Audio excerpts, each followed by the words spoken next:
every revolution or every political movement or any kind of change, and having someone, okay, CIA, which is fucking for you to call me CIA when you know I'm not.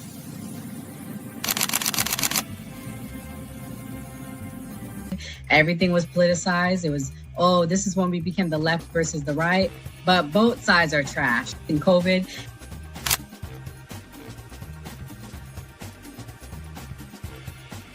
his own thing. So it seems to be that money's the issue, that like we're using money and that's how politics is being pushed. Because now we've seen what someone does when they use their own money and it doesn't seem to be a solution. So I feel like we take money out of politics, we'll have a much better political system.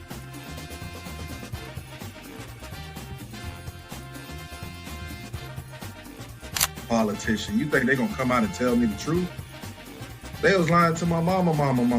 They ain't gonna never tell us.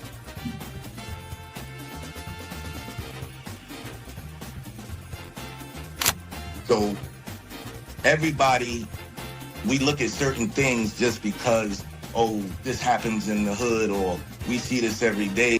All the way up. These people were speaking truth. King, we could talk X, we could talk it all. They were speaking truth. What's going on in anyone's mind, but let's take it as a given that Gray's argument is true, that the argument to not have ID is that it would be discriminatory versus certain socioeconomic brackets or something. It's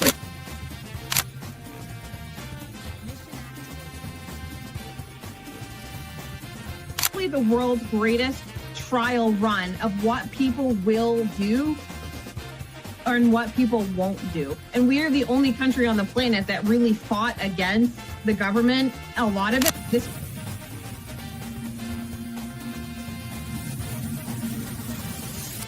because you focus on 80-20 issues.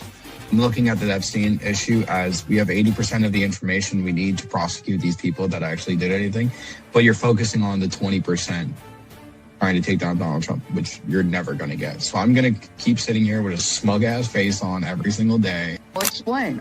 Good question. I'll give you the answer. The Republican Party constantly talks about transgenders and transgender surgery to minors.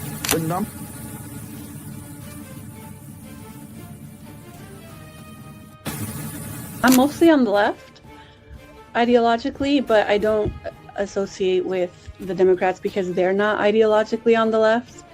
The Democrats are clowns, and they're also losers.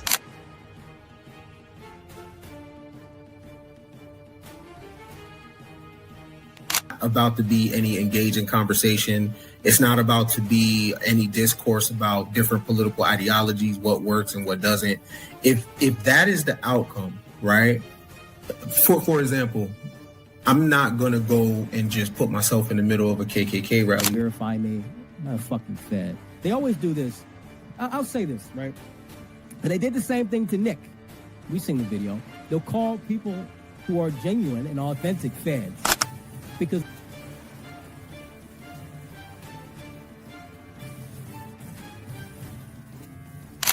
the interesting thing to me is that the ones that claim that they believe the Constitution are now trampling the Constitution. The ones that said they believed in the First Amendment, the freedom of speech, right, are now going against the freedom of speech. Perspective. They don't have no plan. They don't ever talk about nothing positive about the Democrat Party. Everything is just anti-Trump. They're not willing to have a conversation. They call us fascists. We willing to have a conversation. Charlie Kirk's willing to have a conversation.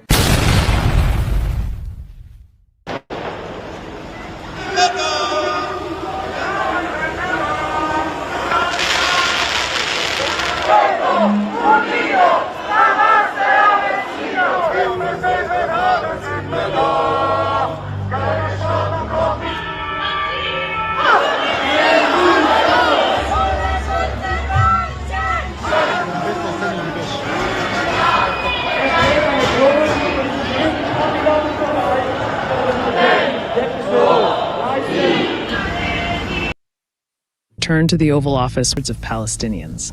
He made his case for a Nobel Peace Prize while authorizing more than 600 airstrikes in 7 countries ordering the abduction of the president of Venezuela and threatening to take Greenland. With the motto, drill, baby, drill, he opened more than 2.5 million square kilometers of ocean for offshore drilling, signaling an end to federal environmental protections. He reversed at least 30 Biden-era climate policies by executive order. Trump's year wasn't without scandal. He pardoned more than 1,500 people charged or convicted in the January 6th Capitol attack. And despite a bipartisan law requiring disclosure, his Justice Department released less than 1% of the Epstein files. Most of his claims failed PolitiFact's fact checks.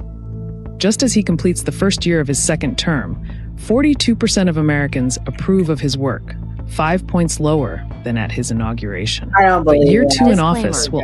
The views and opinions expressed on this panel show are those of the individual speakers and do not necessarily reflect the views or positions of this channel, its affiliates, sponsors, or production team. This content is intended for informational and entertainment purposes only.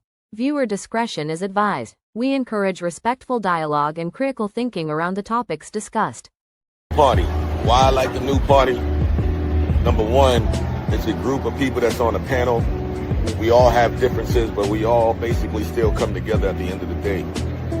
The new party for me is about unity. The new party for me is about educating people to the truth, letting people know what's been going on in our country. With that being said, shout out to the new party, man. We're gonna keep it going with y'all.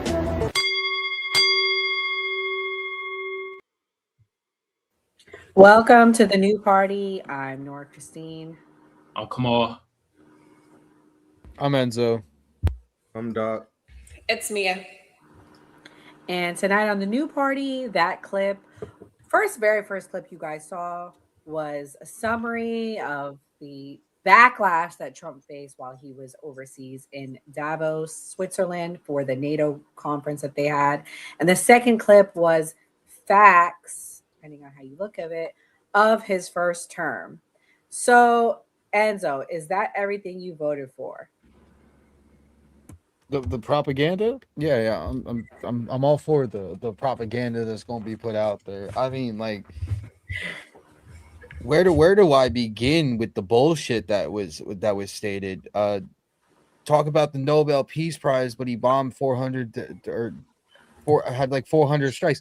Motherfucker, Obama did 65,000 strikes and got the Nobel Peace Prize, and nobody mentioned the strikes. Pardoned the 1,500 people who were wrongfully accused. Yeah, there was about maybe like 100, 200 of them that assaulted cops. Not every single one of them. I don't even know where else to go with that. Listen, you're going to have liberal media put up liberal bullshit to try to bash Donald Trump. But if a Democrat was in office, they could have literally slaughtered somebody on the White House lawn and they would have said it was justified.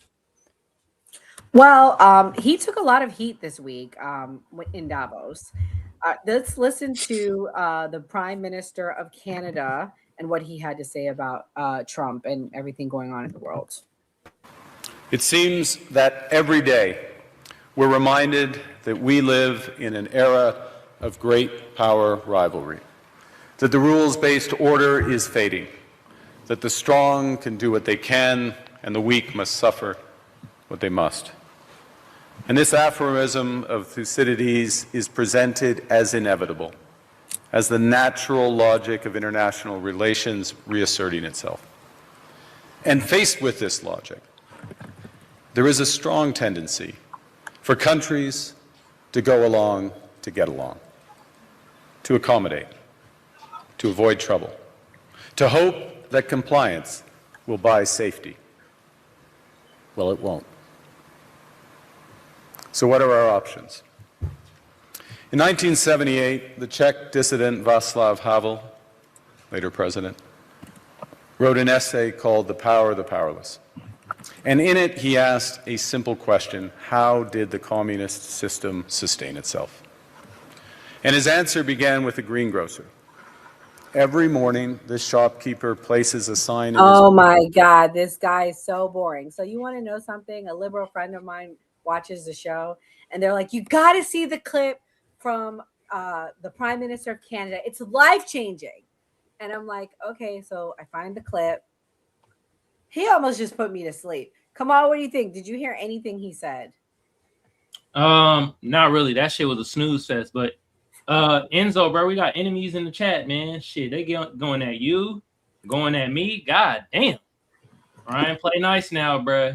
You know what happens. I love having haters. Man, they hating on us today in the chat. God damn. But yeah, that was, I don't know what bro talk about. That was very lackluster. You feel me? Did y'all hear about Denmark though today with Greenland? Or y'all? Yeah, we gonna talk about that next. Okay. We get to Greenland next, but all right. I got this clip. This is for Kamal and Mia. This is your governor, Kamal. This is what he had to say. They're going to try to take. Oh, here we go. Down. Not just my state. Why was he I'm there? not naive about what I've said this morning. Because he has the and how that'll fourth be largest reflected economy in the official world. White House account. I'm not naive about the fact that he threatened to prosecute the Fed chief in the United States of America, who's literally going after his enemies with the FBI and the DOJ and these power ministries. I'm not naive about any of this. I'm not naive about the corruption and the graft at a scale we've never seen in American history. I'm not naive about folks writing billion-dollar checks to Witkoff, to Jared Kushner for this new peace deal they're announcing today. I'm not naive about the fact the President of the United States made $1.5 billion+ in the last 12 months, personally. How the hell are we putting up with this? Mia, why is poor Gavin Newsom and the blue people putting up with this? How dare they? I want to know where all the money went that California spent on their homeless. I think it was over $20 billion. And the outcomes for the homeless after injecting tens of billions of dollars into California, literally enough money to house every single homeless person on the streets of California today, they still ended up with over 6 figures more on top of what they started with. So, I mean, don't throw stones when you live in a glass house, buddy. I'm sorry. Those without sin shall not cast the first stone. What about that high-speed rail that you were supposed to build where there's like 2 concrete barriers and a crackhead hanging out? I want to know what happened to that. It's very interesting to me that people who think they are doing something when they have nothing to show for what they've done. I mean, California has had 2 oil refineries close because their over-regulation and expensiveness is now, no matter the oil situation in the United States, California will never see oil under $3, period, because they don't have enough refineries to refine the oil, because Gavin Newsom has made it so difficult for businesses to thrive. California has a net negative. More people are leaving California than going to them. So it's interesting to me where people who, economically speaking, he's a terrorist. He is a literal economic terrorist for California. He inherited $60 billion surplus, and now they're like $300 billion in the net negative. So he needs to shut the fuck up and sit the fuck down. No, Kamal, as somebody that lives there, what's your thoughts? Mia, you right, but I can't keep having you shit on California now. I mean, I'm out here now. You feel me? You right about everything, but damn, shit. Hey, look it. We know where the money went, y'all. It went to Gavin Newsom hair products and skincare. It went to that shit. All right. And Mia, you right. The homeless problem out here. I'm in San Diego and shit got worse. But if you homeless in San Diego, you kind of cool because I mean it don't rain too much out here. The sun be shining. You could go to the beach. You feel me? Now if you up north in NorCal, it's a little different. It rain a lot out there and shit. You feel me? So yeah, I think you convinced me to move to Cali and be homeless. You know what's crazy is if Gavin Newsom was short and fat, nobody would listen to him. 99% of the reason why people listen to him, and he's constantly in the polls, they all say this. Like every metric of data says it's because he is tall and attractive. But if he was an ugly man who was poor with a fat wife and fat ass kids, nobody would care. He would not even have a fraction of the clout, and he probably would not have won re-election. Half the reason that he's in his position, and the data reflected that last year, is because he's attractive. I got this clip for you, Doc. We're going to get you in here. This was Trump's response to that boring prime minister. Golden Dome that's going to, just by its very nature, going to be defending Canada Canada gets a lot of freebies from us, by the way. They should be grateful also, but they're not. I watched your Prime Minister yesterday. He wasn't so grateful. But they should be grateful to us. Canada lives because of the United States. Remember that, Mark, the next time you make your statements. So basically, I couldn't handle this snooze fest, Doc, but let me tell you what he pretty much said in his statement that was long and drawn out. He was saying that you shouldn't be silent and complicit, because if you're silent and complicit, either way, the big bad Donald Trump is going to get you. He was alluding it was Trump that he was talking to. So Trump's response to that is, well, when we build the protection in the Iron Dome, you will be protected. What's your thoughts to that, Doc? What's your response to Trump? I hate to agree with Trump, but only reason I hate to agree with him is because he said it so snarky, but he's 100% right. You know what I'm saying? I only hate to agree with him because of the tone in which he said it. You know what I'm saying? Because it makes Americans come off like assholes. When we go places, people think Americans are assholes, and he don't do us no justice saying it that way. But Canada is protected because they are, they are a neighboring country of the United States. They should have no disillusions about that. No one's afraid of Canada. I've been to train with some Canadian soldiers before. No one would be afraid of Canada. Like it's just like he's right on point with that, and I think they are on point, and they know that. Most Canadians know that. I mean, Canadians are nice, agreeable people. They're hey, you're from the States, hey, you know what I mean? Like, so you know what I mean? Trump hit him right on the head, but I hate that he said it like that because everybody thinks you could be an asshole when you're American sometimes. Well, speaking of a-holes, another little Frenchman insulted Trump. Let's watch. Fix the war in Ukraine. We have to help the Ukrainians to resist and find a sustainable peace. We have to fix prosperity in democracies. I mean, it doesn't make sense to have tariffs and be divided. And even to threaten now with additional tariffs. The crazy thing is that we can be put in a situation to use the anti-coercion mechanism for the very first time vis-à-vis the US if they put additional tariffs. Can you imagine that? This is crazy. I do regret that. But this is a consequence of just unpredictability and useless aggressivity. So what we have to do is to remain very calm, all of us. We have such an agenda with so many opportunities and so many challenges. So let's be focused on peace in Europe. Everybody should be focused to help the Ukrainians to have a sustainable peace. Level playing field and fixing the issues and this imbalances with China, because it's an issue for the Europeans and the Americans. And third, let's be focused on more competitiveness in Europe and this big acceleration, full stop. Actually, he was at the World Economic Forum. Let me correct myself. I'm sorry, guys. It's all the same. It's all a bunch of bullshit. It doesn't matter. But anyways, Enzo, what's your response? He's saying this is what we should be focused on. What do you think? Do you think we're going to remain in NATO, or will we finally cut off this drain on our economy and our country and our taxes? That was Macron, right? Yes. The little French man.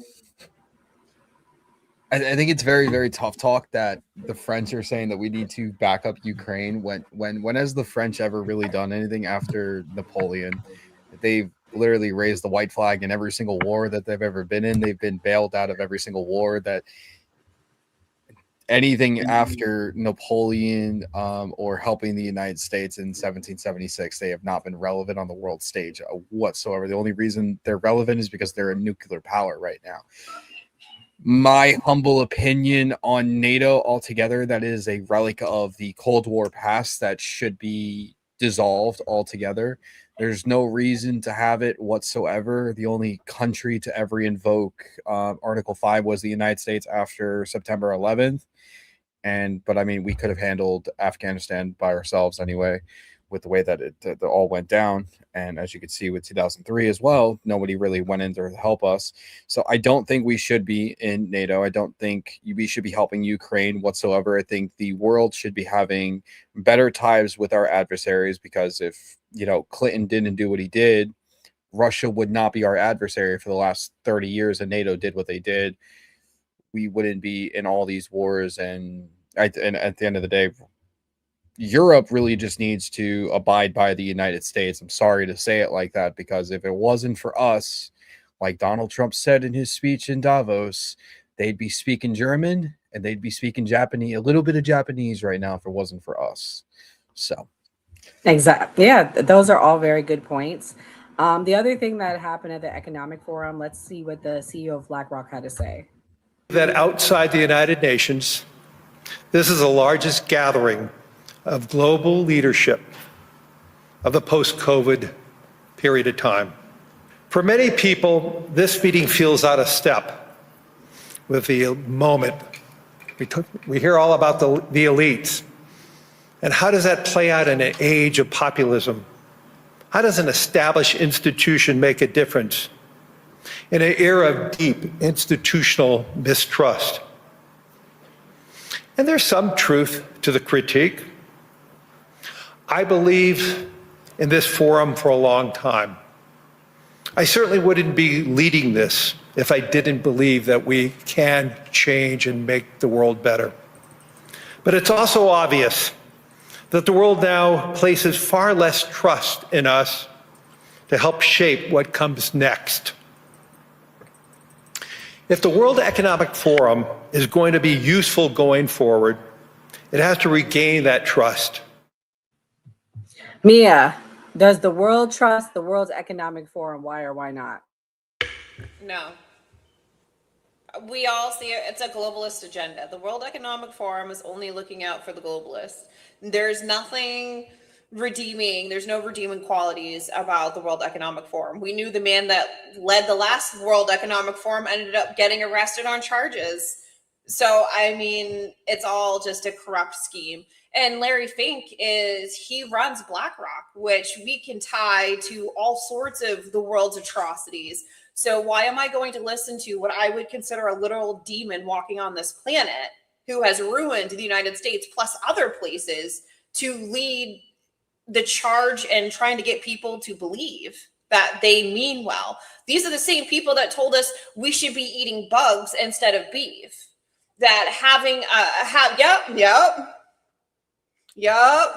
These are the people that said we should be eating bugs instead of beef. These are also the same people that tried to tell us that farming was bad and that gardening was bad and we will own nothing and we will enjoy it. These are those people that literally say this on that same economic forum. So these people are batshit crazy if they think they're ever going to get any semblance of trust back. Yeah, I mean, those are valid points. And this young lady right here, she explains the World Economic Forum as well. Economic Forum has been around longer than I've been alive. It started with noble intentions. Has it been used and abused over time, especially by corporate greed? Their biggest members and contributors are the World Trade Organization, people affiliated with China, the United Nations, the World Bank. And so how do they all work together along with Larry Fink and BlackRock? What are their So Kamal, what's your thoughts on the World Economic Forum? Should we trust them or don't? Man, I ain't trusting no motherfucker to tell us we need to eat bugs. Have they ate bugs? Shit. The hell? What type of bug? We talk about crickets, roaches? What the hell are they talking about? Like, it's okay. It's a little more healthier than beef. Get your silly ass out of here with that bull jive. No, I don't trust them at all after hearing that. Nah, but I will say this, so I ain't gonna lie. We sounding like bullies on this panel today. We done said Canadian bacons, y'all soft as hell. If it wasn't for us, you feel me? Y'all wouldn't be popping. The French been surrendering since 1622 or some shit like that. They waving the white flag every time they get. Hey, we kind of bullies today.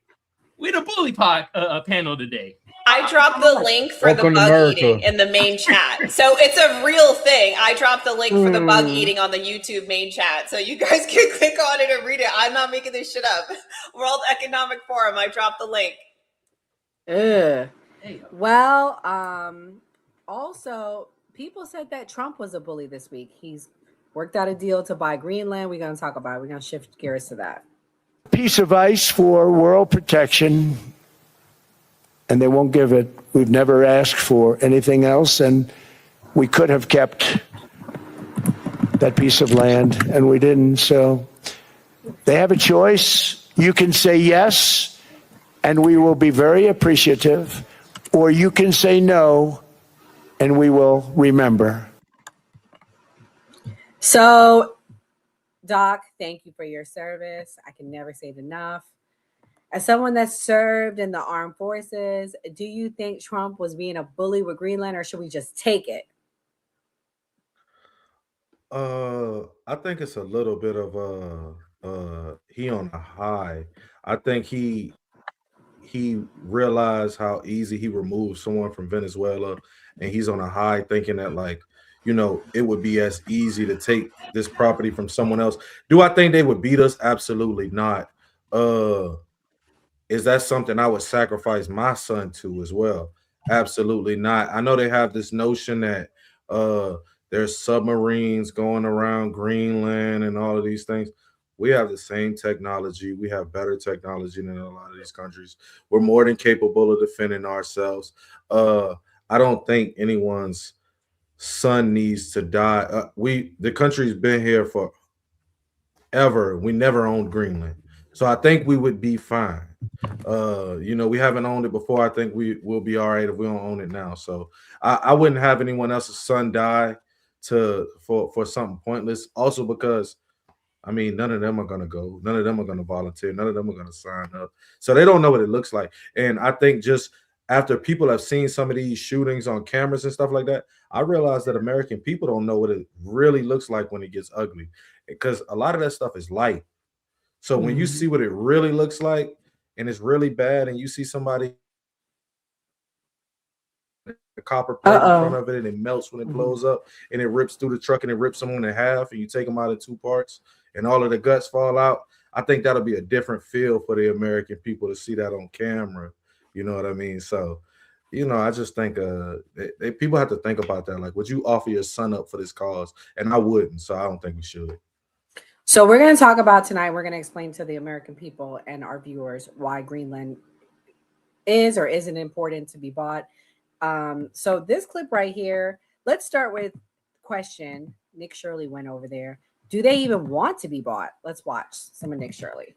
I am here in Nuuk, Greenland. I will be asking the Greenlanders here how they feel about potentially becoming part of the United States. Donald Trump recently has been very persistent about the idea of making Greenland part of the United States, saying that the United States needs Greenland for national security purposes. Currently, Greenland is an autonomous territory of the Denmark Kingdom. However, most recently, the Prime Minister of Greenland has said that he wants to seek independence from Denmark, making this situation even more interesting. Greenland has key trading routes in the Arctic Circle for countries like Russia, China, Canada, the United States, making Greenland a pivotal spot in the talks of geopolitics. And this is not the first time the United States has tried to buy or acquire Greenland. In 1946, after World War II, the president at the time tried to buy Greenland for $100 million. Now let's go talk to the people here in Greenland. How do you guys feel about becoming part of the United States? It's good. Would you rather be a part of the United States or Denmark? United States. And you? United States or Denmark? United States. What makes you guys excited about potentially becoming a part of the United States? McDonald's. McDonald's. McDonald's. We want fast food. Is Greenland for sale? No, we don't want McDonald's here. He will take all our resources from our nature and just use it for money. Greenland is only for Greenland. But you guys are controlled by Denmark. In some part. Good or bad idea for Greenland to become a part of the United States? USA and Greenland? I think it's okay. It's good. Is Greenland for sale? No, definitely not. And it will never be. What if Donald Trump does buy Greenland somehow, some way? He won't. Greenland is for the Greenlanders. and we don't want to be twice colonized. And remember these two girls, as we will talk to them later in this video about how China has made their own attempt to gain territory inside of Greenland. Do you think Donald Trump will buy Greenland? No, we are not for sale, but understand him fully that he's protecting our right to self-determination. And he said he will tariff Denmark if they don't respect it. So that's very good for Greenland. Denmark threatens us with taking away our right to health and education. Really? So you wouldn't be that mad if Donald Trump did buy Greenland? He can't. But we will certainly cooperate with the United States. We already do. How much would you bet that Donald Trump does not buy Greenland? My fortune. Your fortune? I don't want to be American. I don't want to be Dane. So what do you want to see happen with Greenland? I think it's natural what's going on. We've been working for self-determination for many years. We have experienced some pressure from the coming president from US, but that should not shock us. That should not shake us in our work and wishes to realize our self-determination. So it's not about Denmark, it's not about US, it's about Greenland.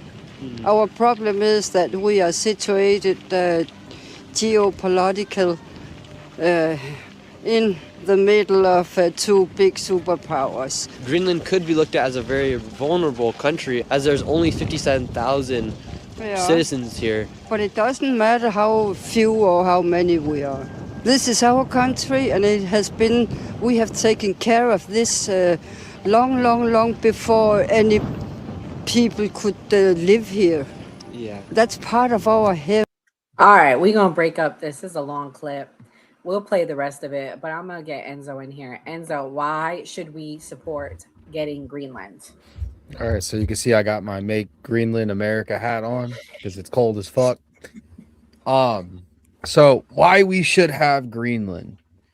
There's plenty of reasons. We can go the easy route and say it's just for the minerals and the trade routes, or we can go the route that everyone should really be focusing on is because of our adversaries having access to the United States. Put it this way, if NATO was not a thing, Greenland would be the only thing that's standing between us and Russia. You control Greenland, you control the war. It's not about just the submarines and the territorial waters off of the coast of Greenland.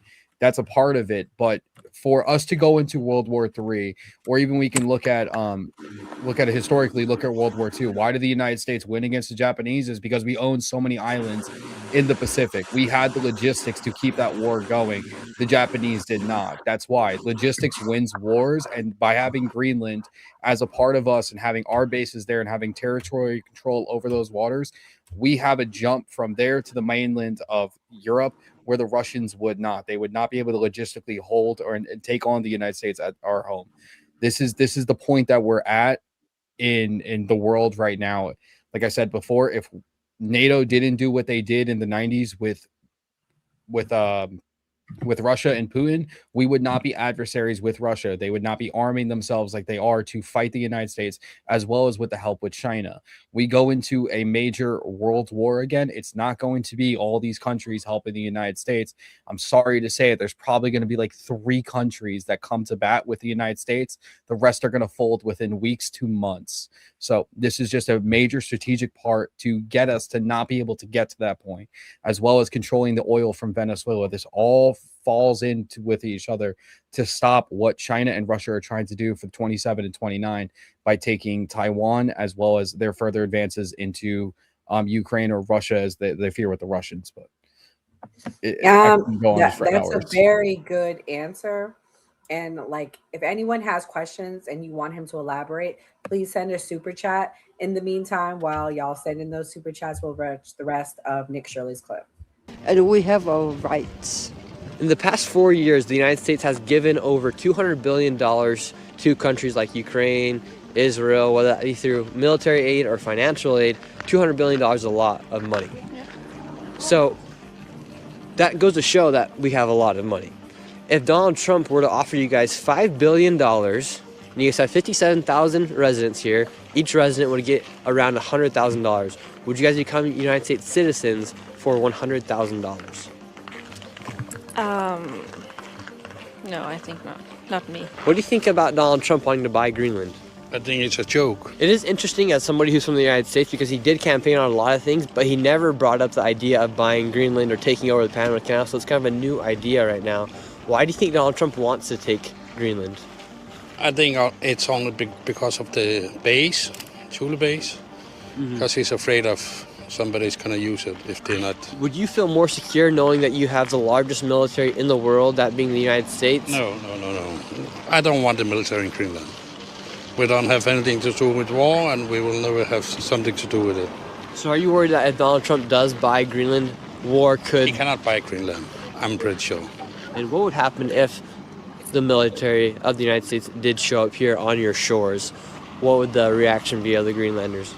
I think people is going to be afraid because, like I said, Greenland have nothing to do with war, and we will never have something to do with war. The Prime Minister of Greenland did say he is ready to talk with Donald Trump. Yeah. Does that concern you at all?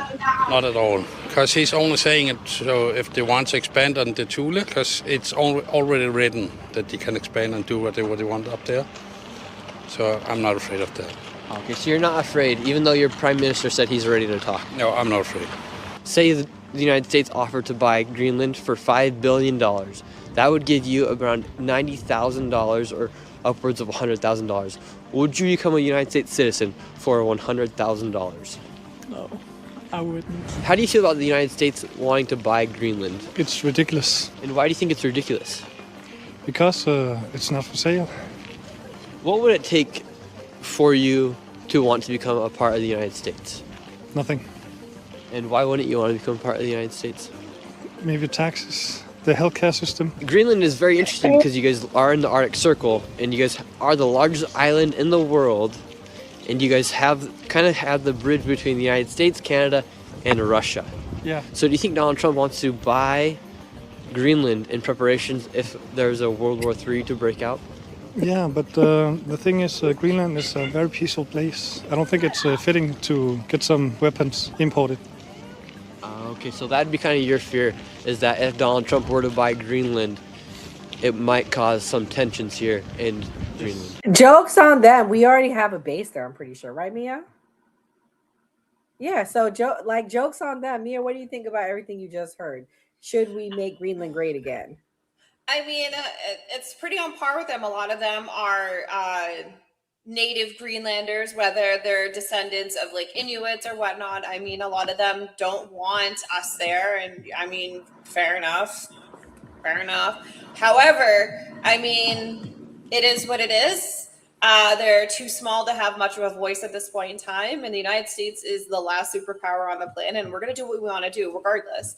I hope there could be some sort of agreement. As I told you guys earlier, my prediction is we will enter into a stewardship where we get into an agreement with the Danish kingdom saying there's going to be certain parts of the island that we are effectively going to oversee and control regardless of what you say, and we'll kick you back some money once we start drilling for the minerals.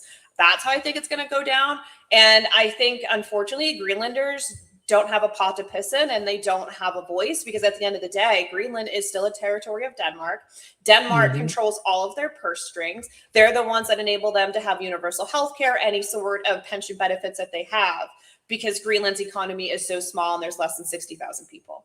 So unfortunately, I do feel bad for them. They're not going to get any sort of autonomy. It just doesn't exist due to their geopolitical situation in the world. So, I mean, they should just get used to the fact that the United States will be stewards at minimum of certain parts of that country. And the deal has already been done with Denmark. They might as well just get used to it now.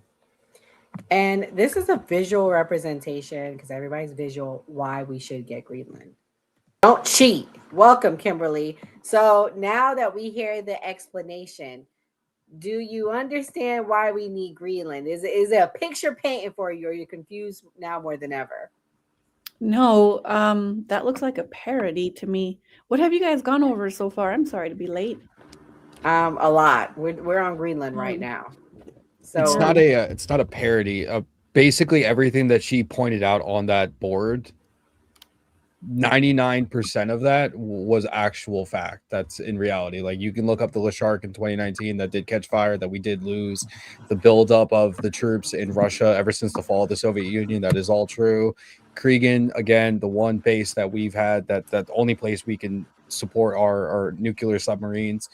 All of that is true. Yeah, it's a show in a movie that what they're showing, but it's based off of real life events. So no, I get the factualness of that, but that looked like somebody playing Hillary Clinton to me, and I see what it's you're like saying. Right. So it's like, sure, there are half truths to everything. Did you guys go over the Canadian Prime Minister's speech at Davos? Yeah, we're way past. Damn it! We're on Greenland right now. Greenland comes off as MAGA fear mongering to me. MAGA usually likes to throw out the fear-mongering thing. Russia can't beat Ukraine, which is smaller than Texas. But they tell us all these scary things about Russia. I've looked at the videos of I want you guys to go look at the videos of the Russian equipment that they have used to fight Ukraine with. They pull out these old-ass missile launchers. They've gotten 10 Russian generals shot in the face. Every leader who goes to the front line to lead Russia dies a tragic death in a month. When's the last time you ever heard of an American general being shot in the face? Did you guys? It doesn't happen because we don't happen. Greenland has become MAGA fear mongering. They're like, oh, but if we don't have it, we're gonna be taken over by Russia through the Arctic. MAGA has fear mongered their way into thinking that we need Greenland. And they like to use it, so it's crazy. I don't think it's like take over. I think it's just logistics speaking. The last thing we need is an intercontinental missile hitting us. So I think at the end of the day, even if we don't take over Greenland, even if we come to a stewardship agreement saying, hey, there are certain parts that we would like to oversee of this island, we'll kick you back money for drilling or whatever we do, and we'll give the citizens some money as compensation if it encounters any of their towns. But at the end of the day, we are in World War III. Just because we haven't said it out loud doesn't mean it's not existing. Doesn't mean we haven't been fighting it for years now with chess moves and chess pieces. Mia, you have a great understanding of America's missile defense system, and you know the likelihood of us getting hit with a transcontinental missile is almost non-existent. We may have the best defenses. Go look it up. Go watch the videos. It's on YouTube. And that's just the stuff they tell you. We have Israel had an Iron Dome, and that didn't stop the Hamas gliders coming in. Israel's the size of New Jersey. I mean, Israel there was the size also of New Jersey. order to stand down. Border with Hamas. You would have to go across the ocean to attack us. You would be a fool to think anything is indefensible and unprotectable. The Titanic was unsinkable and it sunk. What about Russia has given you guys the idea that they could beat us in a fight when they can't beat someone smaller than Texas? Why are we thinking Russia? I'm worried about the Chinese, bro. That's what I was just going to say. About the Chinese. Here's the what thing. about China has given you fear? What about China has given you fear?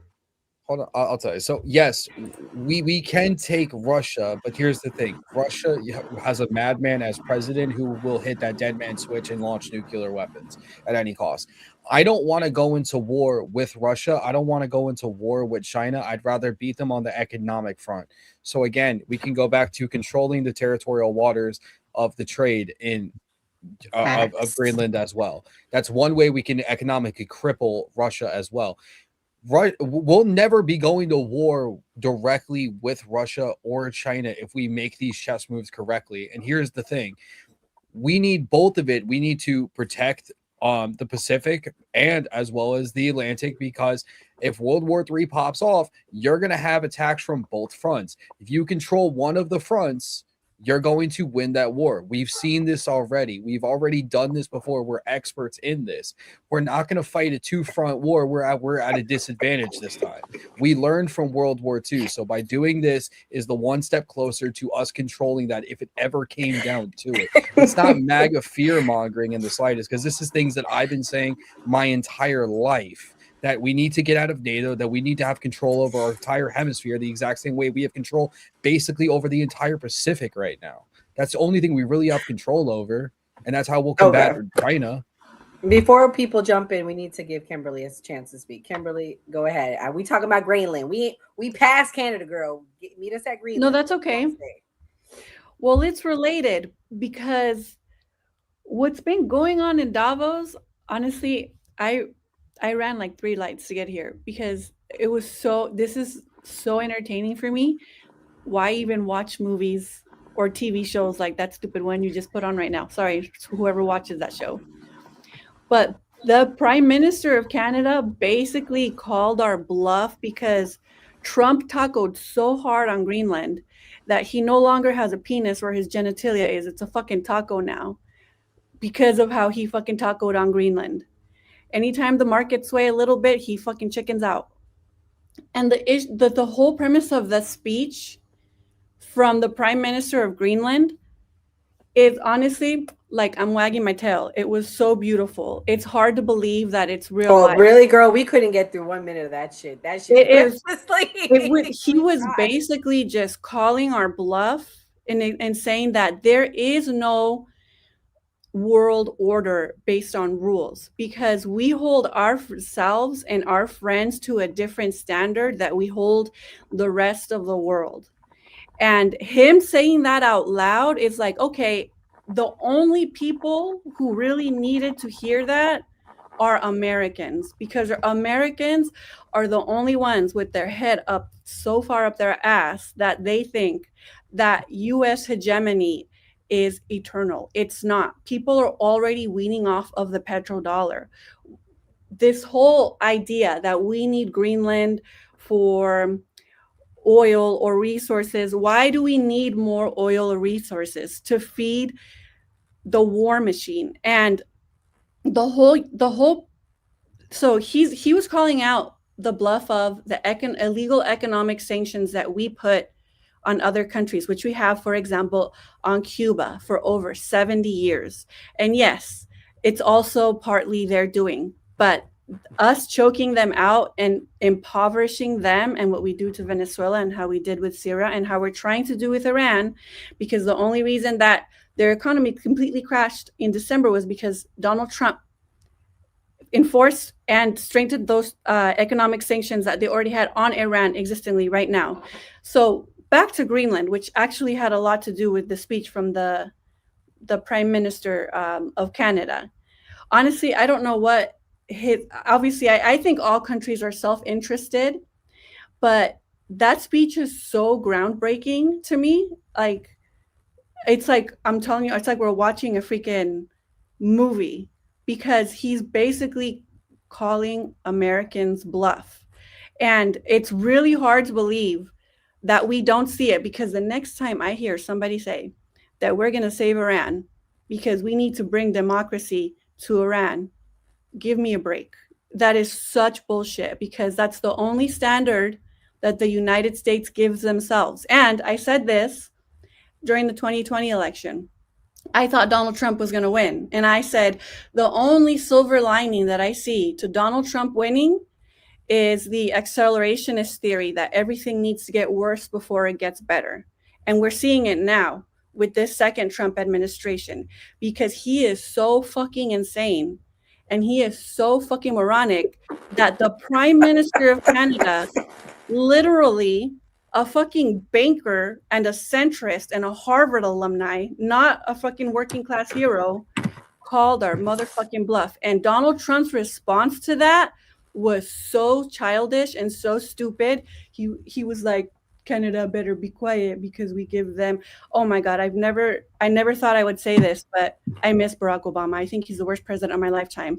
I wish I would have seen an eloquent, well-spoken response to that speech from the Prime Minister because of all this fucking kerfuffle and bullshit that Donald Trump is going around, stirring up, starting problems, and expanding the military budget and all this for fucking what?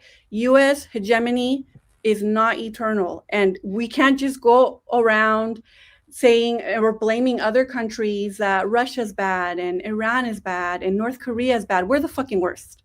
The United States is the biggest fucking bully since World War II. You can't name anything that we've done that is good for the world. This is what Ryan had to say. He probably wasn't talking about you though, Kimberly. He said they don't know anything. They don't know anything about anything, especially Kamal. Kamal, Okay. you are the apolitical one of the group. Tell me, you've heard both sides. You've heard the pros, the cons, and the in between. Should we take Greenland? Well, first of all, look, Ryan, I said be nice, but now I'm taking off the goddamn gloves. I know you got 6ix9ine in your name, but look it, I ain't into that stuff, bro. Go try to get somebody else meat in your mouth, bro. This nigga Steak got my name and Doc's name in his goddamn mouth. God damn, Ryan. Shit. We don't like that shit, okay? Damn. Go play with your mama titties or something. Shit. Anyway, this is my thing. Greenland, you're not gonna get no fucking money. I'm telling you right now. America got a lot of debt to owe. You feel me? I don't even need to tell y'all my mindset. Look, hold on, y'all think y'all gonna get some money before you know us Black Americans? Shout out to Kelly. What's cracking? And I'll be damned if get the 100,000.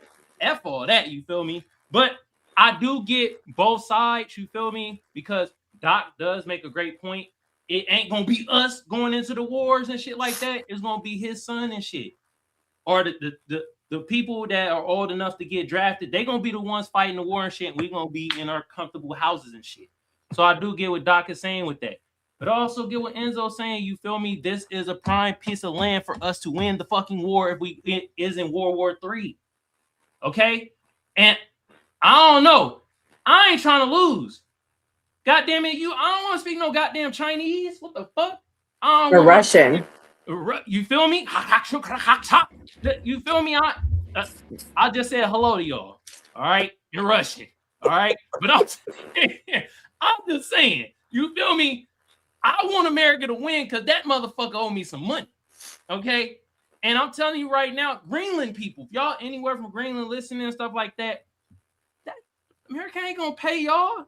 You feel me? They gonna drill, get all the resources. They gonna be, yeah, we got you next Friday. Next Friday come around, Greenland gonna be like, where's the money? I got you on next Thursday. You ain't getting the money. I'm telling you right now. That ain't happening. And my final thought is, Ryan, you gotta worry about your mama having 3 left titties instead of us 2 Black men being on the panel and your stupid ass thinking we conservative or actually thinking we MAGA. We not Republican. God damn, get your head out your ass, bro. Doc, do you hear this, bro? He keeps saying we goddamn Republican and MAGA. And yeah, they keep talking to you guys. I don't know. Anybody, I think they think if you agree with any, like, if I give Trump his flowers for something he do well, and if I criticize him for something he do bad, you're MAGA, then you're liberal. That swing back and forth. like it's our fault, bro. Yeah. My Democrat friends called me Trumper, and then my conservative friends always call me communist. Yeah, communist. Well, guys, we're gonna switch gears to another big announcement this week. Trump's Board of Peace. As you can see my picture, I kind of troll it. I'm sure Kimberly was rushing for this topic too. Let's watch what Trump has to say about his Board of Peace. Wants to be on it, but yeah, I have some controversial people on it, but these are people that get the job done. These are people that have tremendous influence, and if I put all babies on the board, there wouldn't be very much. So he was invited, he's accepted. Many people have accepted. I don't know of anybody that hasn't accepted, but it's going to be great. I think the Board of Peace will be the most prestigious board ever, and it's going to get a lot of work done that the United Nations should have done. And we'll work with the United Nations, but the Board of Peace is going to be special. We're going to have peace. It started off with Gaza, the Middle East. We've got peace in the Middle East. Jesus, if this is what they're holding up, the fucking bars in hell. By taking out the Iran. Because they still fighting in Gaza, so I mean. But the board is going to be, I think, really fantastic. And I think it'll be the most prestigious board of any board ever in world history. Mia, you seem pretty fired up about this. Are we going to have a Board of Peace? My father's country, Morocco, is one of the countries that has signed on. So, I believe Morocco can do it. I'm just kidding. They fucking can't. They're still fucking at war in Gaza, and they claim to have been playing both sides between them. They play both sides between their Muslim brothers and Israel, but that's another conversation. What do you think? Is there going to be peace? I mean, no. Peace is not profitable. There's never going to be peace. Peace is not profitable. If peace was profitable, it'd be world peace. We'd all be living peacefully together. Kumbaya, motherfucker. But peace is not profitable, and we're never going to have it because money talks and the rest of it all just walks away. These people don't care as long as they're being paid. Do I think there are genuine people out there that obviously want peace? Sure. I would love peace everywhere. And in theory, I don't want anybody having to go to war, kids dying, famine, drought, nothing like that. However, I mean, if they're using Gaza as the gauge, the expectation is in hell. Like the expectation is down in hell because people are still dying in Gaza. There's still a war over there. I mean, that whole conflict has not been solved. I mean, Russia and Ukraine have not been solved. Basically, nothing in the world's been solved. The only thing we've done is we've did a no-knock warrant on Medeiros. That's the only thing we've done lately. Let's say is a no-knock warrant on that man. But other than that, all of the other conflicts they're still going. So I mean, I don't really have high hopes, but hopefully they do something. Hopefully. Doc, do you have high hopes? Will Trump finally get that? Trump wants that peace prize, man. He done created the board of peace. How can you not give him the peace prize in 2026, Doc? What do you think? No, I don't think he'd be able to make a board of peace. And the problem I don't think he'd be able to make a board of peace is because I don't think he would be able to indoctrinate the countries that could ensure the peace.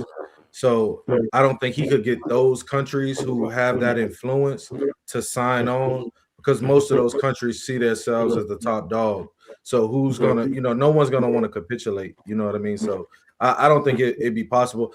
I think his board of peace might look a little funkier than what we would think peace would look like. I see they got the Darth Vader's joint and stuff on there.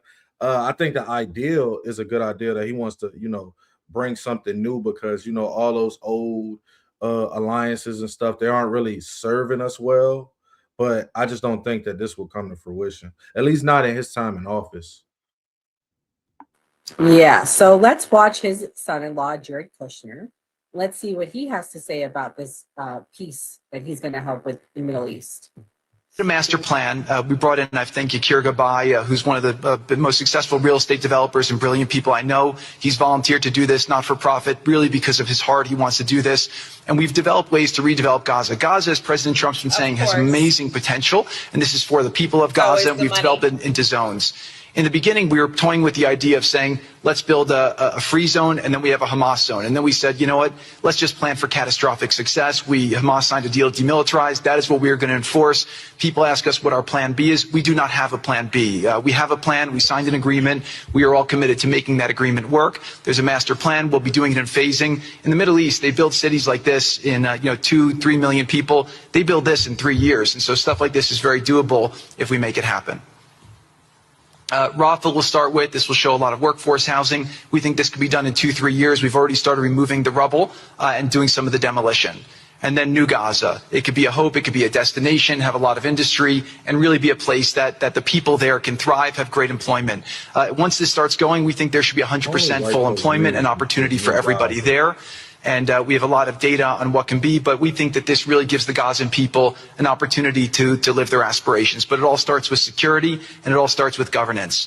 Final note I'll just say on the Board of Peace, which is that all the lessons we're doing is we're basically studying the best practices from all over the world, and we're watching who does education the best, who does healthcare delivery the best.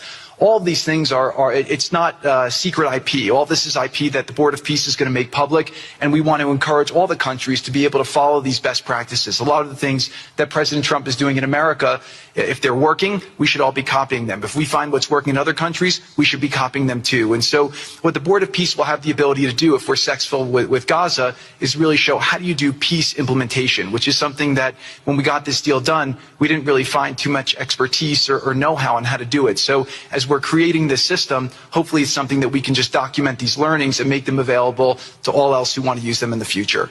So demilitarization, this is something we're starting now that we have a new government in Gaza. This government will be working with Hamas on the demilitarization to really take the principles that were agreed to in the document to the next phase, and hopefully that will be successful. Without that, we can't rebuild. So if Hamas does not demilitarize, that will be what holds back Gaza and the people of Gaza from achieving their aspiration, and that's very important. So the next 100 days, we're going to continue to just be heads down and focused on making sure this is implemented. We continue to be focused on humanitarian aid, humanitarian shelter, but then creating the conditions to move forward. So thank you. Final point I'll just make is this is really only possible because of the work of so many people and President Trump's great leadership.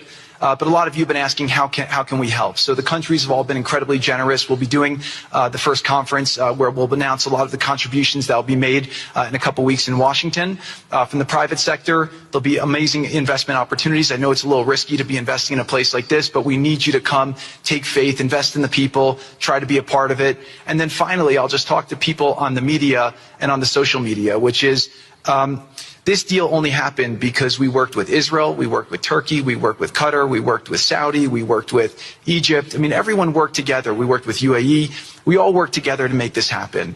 I see a lot of people trying to escalate, criticizing Israel or Israelis criticizing Turkey or Qatar. Just calm down for 30 days. I think that the war's over. Let's do our best to try working together. Our goal here is peace between Israel and the Palestinian people. Everyone wants to live peacefully. Everyone wants to live with dignity. Let's put our efforts towards promoting those who are doing the work to build this up, like Ali and his committee. Let's focus on the positive stories, and let's just calm down, turn a new chapter. And if we believe that peace is possible, then peace really can be possible. So we're going to continue to work every day. We need all of your help to do it. And again, I just really want to thank President Trump for his leadership in doing this. This would not have been possible without your commitment to this. Everyone thought it was impossible to end this war. You never gave up. You never stopped. Every time there was a setback, you told us to try harder. You gave us different ideas. And we've made several impossible things happen just in Gaza to date, and there's no reason why we shouldn't be able to make even more impossible things happen. So really, thank you. I want to go back to the start of this. Hold on. Where's the high rises? So, I have to pull it up. Kimberly, while I look for that, what's your thoughts? Will we have peace? You think this is real? What's going to happen to the people? They're going to ship them somewhere? What do you think? There was a lot of questions he didn't answer. It sounded nice. It sounded good. But what happens to the people? Like, where do they go? I think they're going to try to exile them or have them again as second-class citizens in the new territory. Big picture, Israel has always said that they believe in a greater Israel, which includes Lebanon and parts of Syria and all of Gaza and all of the West Bank. And the problem with that and the problem with Zionism is that you cannot get that without murdering a bunch of people, which they already fucking have. And literally no other group of people or country or territory is forced to exist without a fucking military or some type of militarization. Similar to how they charged Maduro with like owning like what were those AK-47s? What the fuck are we doing here? Jesus Christ. I actually appreciate it when Donald Trump says the quiet part out loud. Like, we're kidding ourselves here about a fucking peace plan. There is no peace as long as they're second-class citizens. That's how they've lived in apartheid in the West Bank, and in Gaza, they've actually been in like what some, not me, but historians call a modern-day concentration camp. And that's how you got the outbreak of Gaza in October 7th. John, you trying to get us canceled? You know we can't answer this goddamn question. Try again. I love you, but I'm not answering that. And I don't want anyone answering that. The reality is we can't answer that. So with this being said, to answer someone, this is what's going to be paying for these high rises. This is the reality. It has to get paid for. You're not going to get, I hate to say it, you're not going to get billionaires of countries to care about these people unless there's something in it for them. I mean, do you agree with that, Kimberly, or no? You think people should just give them money to help them rebuild? The reality is the world doesn't work like that. That's not true. Well, when we talk about the world doesn't want them, we're talking about like governments, right? Like nobody wants those people in their freaking country. What? They shouldn't have to. They should just live in their own land. They shouldn't have to. But what I'm saying is, I don't think you understand my question. What I'm saying is, well, you're probably not going to get the question. Well, when you get refugees of war and refugees of war-torn countries like you get with the Somalians, you're getting people who have been emotionally just devastated through like mass murder, impoverished situations. So yeah, they're not gonna be like A plus, people, but it's also like they should be living in their land. People smarter than me have always fallen back to 1967 borders, two-state solution, right? But they're not going to get that because Israel wants a greater Israel. They want all of it, including all of Lebanon and parts of Syria, which they have to attack Iran for that because Iran backs them. So it's all just very sad. They've estimated about 100,000 to 200,000 people dead already. And that is sad. I don't understand what was so controversial about that guy's question, but it is controversial. It's no use in comparing because it's different. No use in comparing. It's different. They're going to say it was whatever, 3 million, 4 million, 5 million, 6 million, whatever the millions are. It's a genocide. They're going to say it's worse though. So I get that it may be a difficult situation to fix the situation in Gaza, right? Why no one can fix the situation in the West Bank? Because they don't want to stand up to Israel. Because Israel owns Israel lobby owns the United States government. The people in the West Bank haven't been doing the things that Hamas has been doing in Gaza. The people of the West Bank haven't been attacking Israel. But the people of the West Bank still live in apartheid. The people of the West Bank have still been killed by IDF soldiers, and they haven't been given fair trials. The people in the West Bank live under these same bad conditions. So maybe it is a problem in Gaza and people can't fix Gaza. I don't see an easy solution because I realize what's going on. Why can't we do something for the West Bank? What's the problem there? Why has nobody stepped up and fixed that? Because they don't have the same militarization and they haven't been bombing and storming over the borders. It's not that they can't, it's that they won't. No, you're a fucking idiot, Ryan. I'm sick of your shit. I'm about to block your ass. You've been getting on my goddamn nerves all fucking night. You're a fucking retard. The reality is, you know goddamn well who runs this fucking world. So shut the fuck up. Anyways, sorry, that's the fucking reality. The reality is it's not that fucking simple. Nobody is going to give anyone anything for fucking free. That's the reality. And this is why I stand with Donald Trump on this. Nobody is going to go clean these people's homes up, unfortunately. The reality is Donald Trump has to put this plan forward. Enzo explained it better than me. Like, this is the reality. I don't know what else to say. You're fucking dumb if you think otherwise. So basically, like Nora was saying, there's going to be no country in the world that's just going to go into a war-torn area and not get something that they want at the end of the day.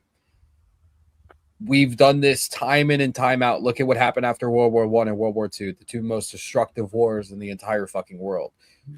We went and rebuilt Europe twice, but we got something out of it. We got control over East Germany for what, nearly 40 years after, and then we gave them their independence after that, and we still have control pretty much with us controlling them in their military, supplying them through the EU, multiple things. They're gonna want to get their money back, because if we don't do something like this and you don't have countries come together and actually rebuild Gaza Gaza like how it is, it's gonna turn into a country like Somalia. It's gonna turn into a country like Burkina Faso, Libya. I think Iraq's a lot better now, but Iraq in the meantime, where nobody did anything, Afghanistan, it's going to turn into that. Do we want to put these people in a worse situation, or do we want to actually help them out? That's not going to help the people out. It's just going to help a bunch of rich people get richer. Okay, what cool. we can do is allow for the Somalia. international community to send aid so that they can rebuild themselves and give them a two-state solution, 1967 borders. But we're not going to do that. Not because we can't, because we won't. Because Kimberly, Israel believes the reality in is greater Hamas Israel. steals because their aid. Israel's Hamas steals their aid, and I'm telling you this as somebody of Arab descent. I'm not here to steals their aid. defend Hamas. I know I'm not saying that Hamas doesn't do bad things. But what I'm saying is we need to give the Palestinian people their own fucking sovereignty, a two-state solution, 1967 borders. It really is not that complicated. The only thing that makes it complicated is that the United States government will not fucking do that. No, it's Because they Hamas won't that's the one not- that's complicating it. It's Hamas that's Yes. complicating it. It's No, not the it's not. Palestinians. Yes, who No, controls? it's not. They've come to agreements before, and you controls can't Palestine? force a group of people to demilitarize when Yeah, they're up against the Okay, so when here's they're up this is what you against need the to look at. Israel. This is how you need to look at it. I'll explain it to you this way. Israel is not going to put themselves in a position where they're going to be slaughtered like they were before. That's why they're to have a Israel two-state did put solution with a themselves in that terrorist position. organization. Hold on. Israel is not going to put themselves in a situation with a terrorist organization. They're not going to do that. Okay, this is what I'm talking about, the New World Order, where we hold one group of people to not the same standard that we hold other group of people to. If Hamas is a terrorist organization, which it is, then so is fucking Israel. No. Yes. No. Yes, it is. Yes. Not even close. Yes, Not it even is. close. Yes, it is. 100% close. No. It's the same. Jesus, Kim, are you trying to The get only reason there was an October 7th is because Israel fucking wanted it. Bibi Netanyahu was caught in a hot mic. He said, we don't want the other people to win. We want Hamas to win. That's why they eased the funding through Qatar to allow the funding of Hamas, because they wanted a militant group there 18 years ago to win that election, because they knew it would lead to an eventual October 7th, because they wanted to go in there and carpet bomb the whole fucking shit so then they can go back in there now and rebuild it and make a bunch of fucking money out of it. Because like I said, Israel wants a greater Israel, and they're not going to fucking stop, and the United States government is going to let them. Okay, I know about the greater Israel theory. At the cost of hundreds of thousands of innocent lives. I know about the greater Israel theory, and I'm not going to sit here and dispute It's not a that, theory. but They literally say that. Israel it is a always theory. says that. Bibi It's Netanyahu a theory until Not a theory. action. It's a theory until action takes place. And Okay, they they're start doing it now. They're literally doing it now. All right, so listen. Is the greater Israel theory, like I said, sure, I'm not going to dispute that whatsoever, but you saying that 18 years ago Netanyahu had this magic plan that he knew Hamas was going was to caught in a hot mic, and he literally you admitted need that. you need to put down the blunt. You need to put down the blunt, because that's the craziest fucking conspiracy I've ever heard of. It's not a conspiracy. It's been reported. It's literally what they wanted. Yeah, all right. He helped I'll the believe that. funding I'll believe of- that when I see a pig fly. Okay, I'll send it to you. He helped the funding of Hamas. through Trust me, Qatar I've looked because he into- wanted I've- the Hamas party to win. Ask- 18 years ask ago me- when they had an Hold on. election. I've been Because on- the opposition of I've been on both Hamas sides of the fence. was not I've been a on both militant sides of the group. fence with it. They wanted I've a been on both militant sides of group the to fence with win it. because And they I've looked wanted at the to plan out Palestinian for this side, and I've eventual looked at the October Israel 7th side, and attack. trust me, I've come to the determination that I don't really give a fuck. But that's one thing that I've never seen in any of the research that I've ever seen. I'll send it That to you. Netanyahu is the one that fucking came But up with the entire you thing. wouldn't consider Israel terrorists? No. I'm But talking about the so you would- Israeli hold on, military Kim, and the you wouldn't- extreme right. you wouldn't Can we not consider say- that- can we not say their name? Can we not say their name? All right, you wouldn't consider that today, but what about you're looking at it today, right? And you're thinking of Hamas.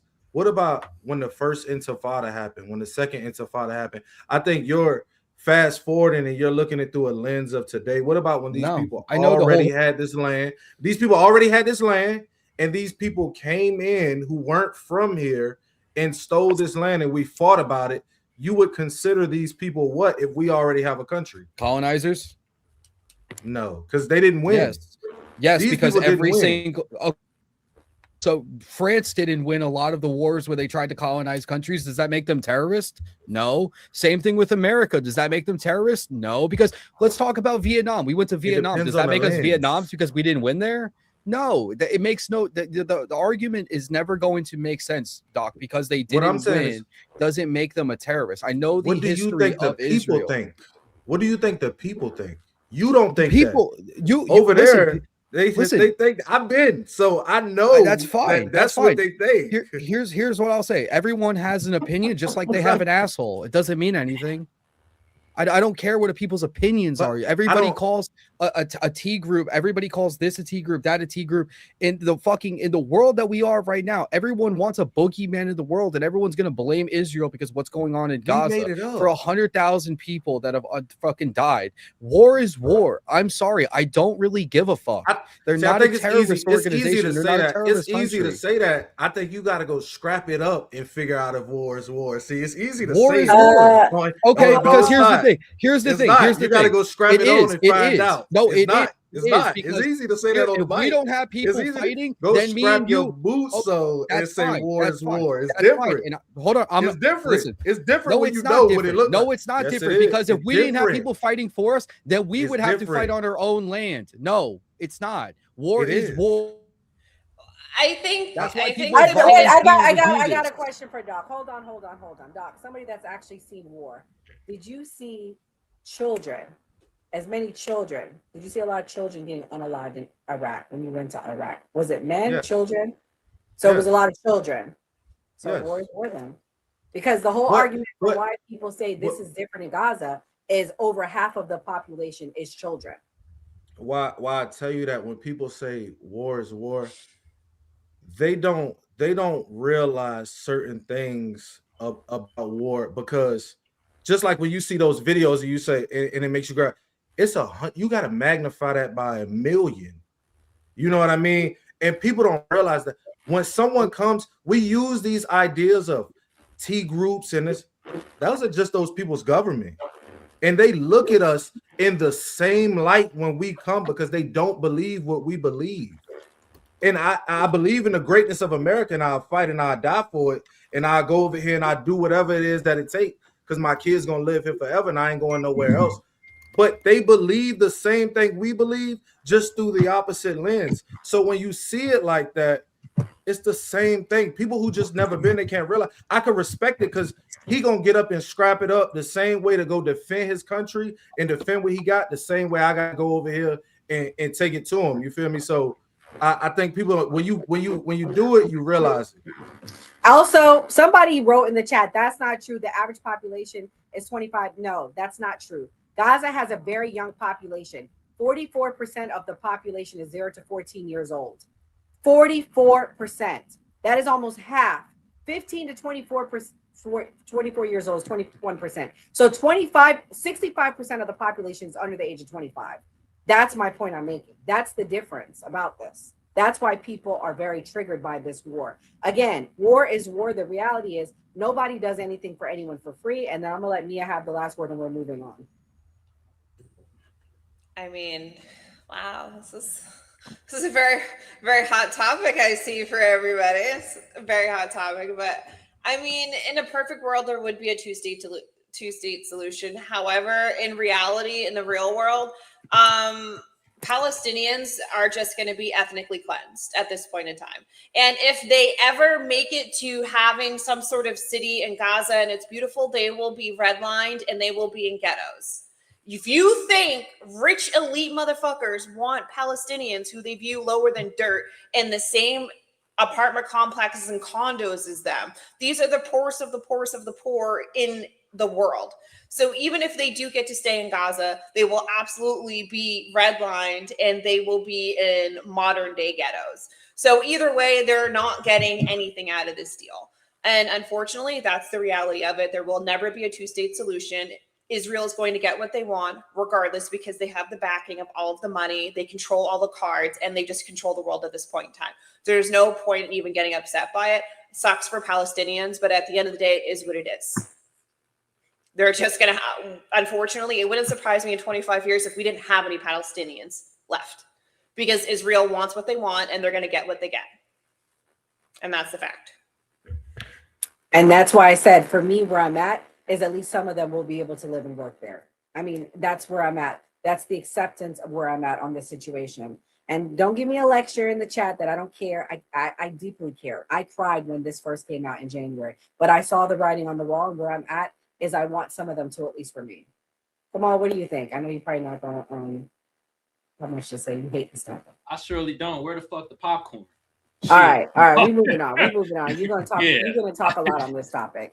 All right. So Doc, this is Doc's topic. He told me about this strike. Everybody watching, please hit the like button. Hopefully we're all still friends. This was it's a very emotional topic. Okay, here we go. This is about the strike. Nurses picketing all day and for many days here at Mount Sinai.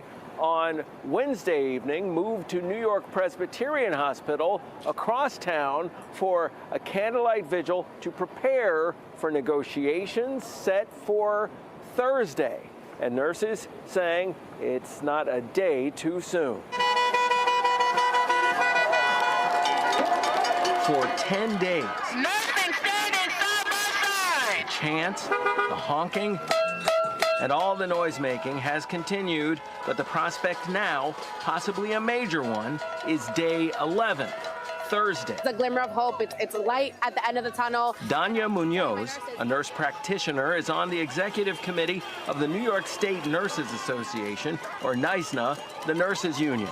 She's talking about how she'll be in the room on Thursday when executives from all three hospital systems, Mount Sinai, New York Presbyterian, and Montefiore, will meet with nurses union leaders along with a mediator to discuss a new contract. We know how valuable this movement is. It's about the working people. It's about us making a difference and making sure our communities also feel seen and heard.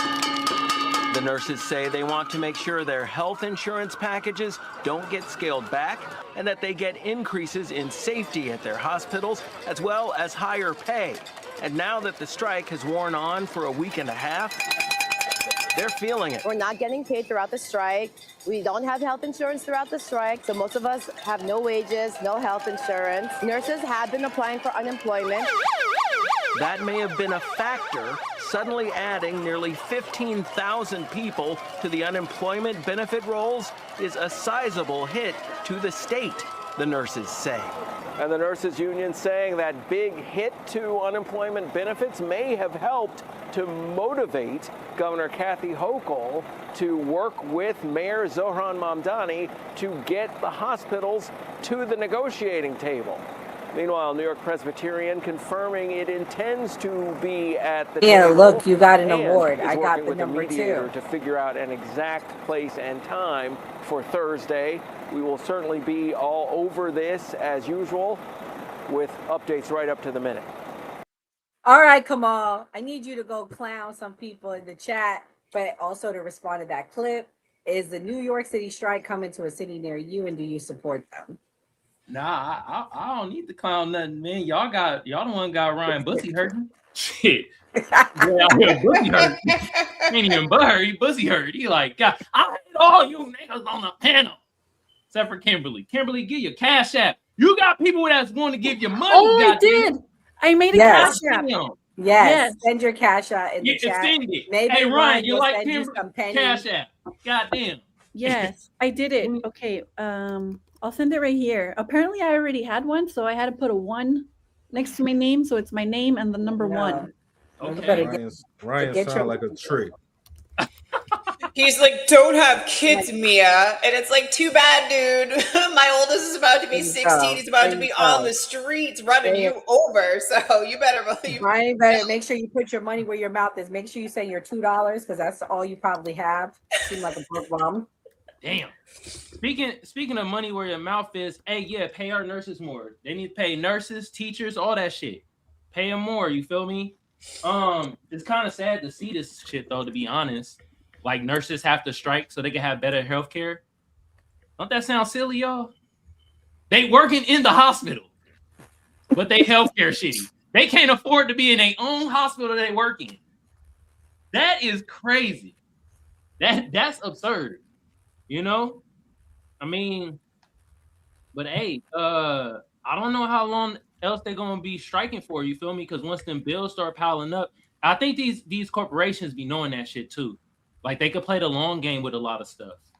So I hope the nurses win out there in New York City, because if they win there, that's a win for all nurses in all across the country. You feel me? But to hear that they striking for better health care and like higher pay, god damn, that's just whew.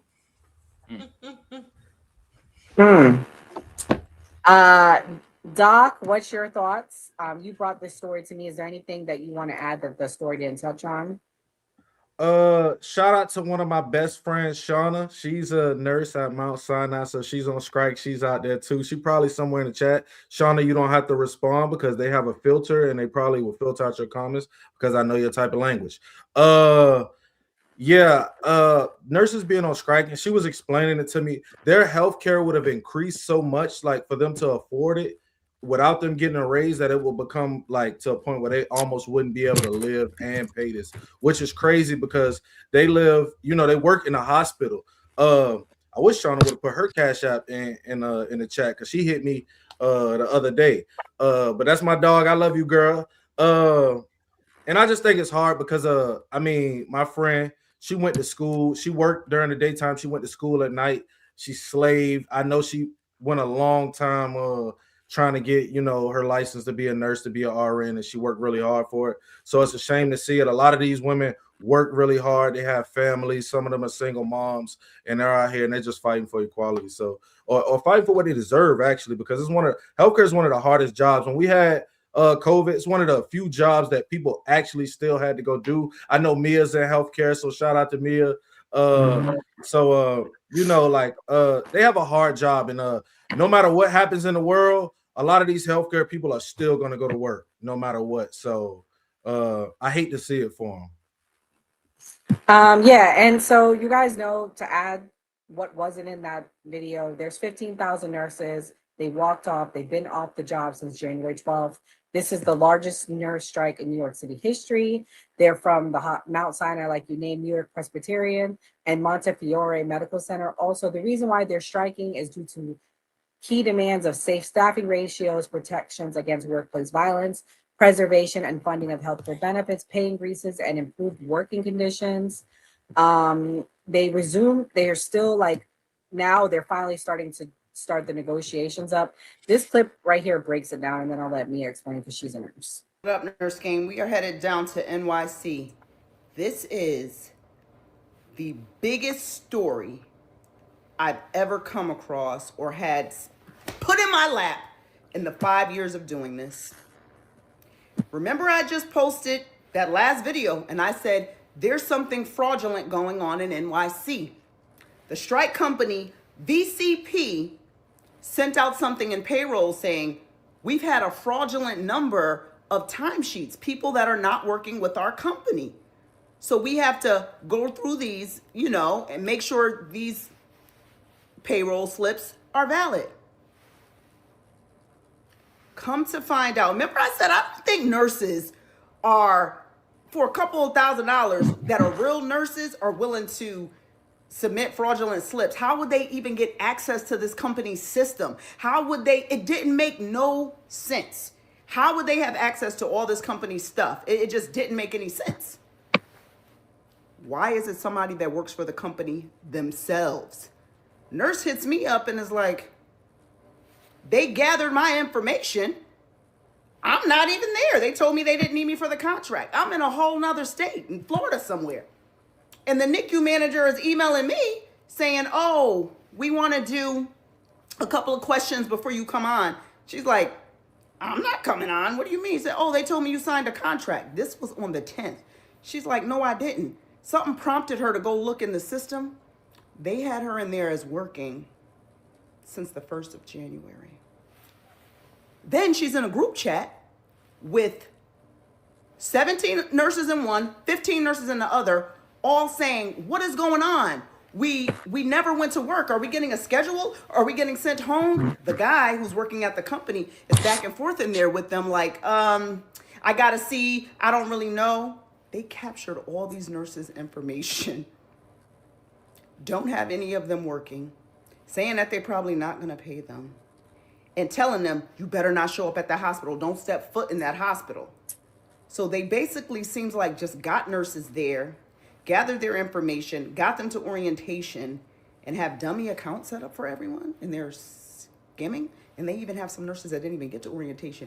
They've captured, so they're probably billing the hospital for thousands of fake nurses. This is why the CEO of Mount Sinai thinks he's overstaffed. Let's take a look at the evidence. January 10th, this nurse gets a text message from Megan Clampett, who is the manager at Mount Sinai. And she says, good afternoon, this is Megan Clampett, nurse manager from Mount Sinai NICU. Can I please have your email address? I'd like to ask you a few clinical questions in preparation for next week. She says, and then she sends it again.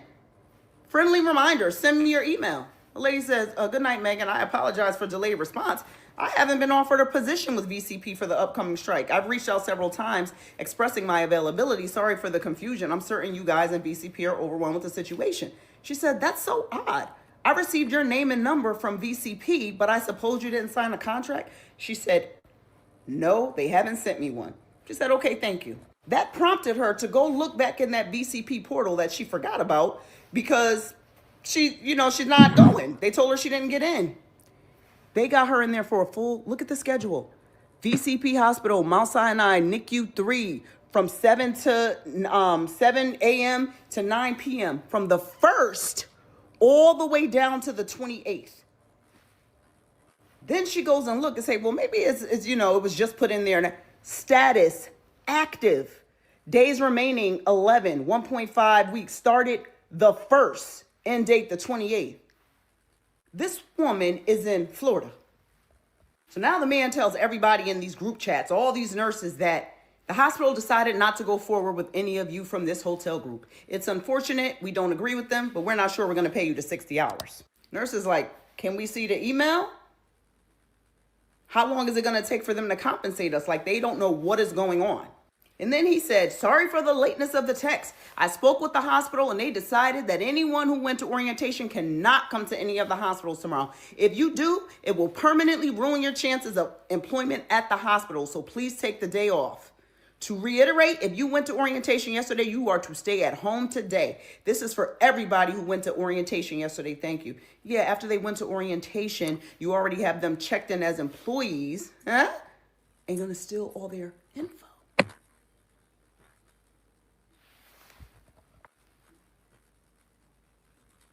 I knew nurses would not be doing this. I knew it.